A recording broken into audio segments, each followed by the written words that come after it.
Good afternoon বন্ধুরা, good afternoon. আজকে দুপুরে লাঞ্চ কি রান্না করেছি দেখো। আজকে দুপুরে মেনুতে কী কী আছে, ভাত আর এই দেখো এখানে করেছি কাঁচকলা আলুর তরকারি।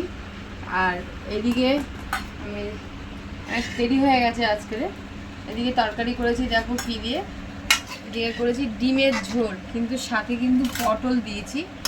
এই ছেলে মেয়ে আমাদের সবারই একসাথে হয়ে যাবে, আলাদা আলাদা আর কিছু করতে হবে না। তার জন্য আজকে আমি ডিমের ঝোল করেছি পটল দিয়ে, নতুন একটা।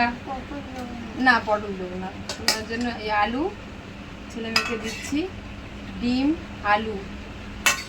এটা হচ্ছে আজকে একটু স্পেশাল অন্যরকম রান্না করেছি। তো তোমাদের কেমন লাগলো আমার এই দুপুরের মেনুটা অবশ্যই কিন্তু কমেন্ট করে জানিও।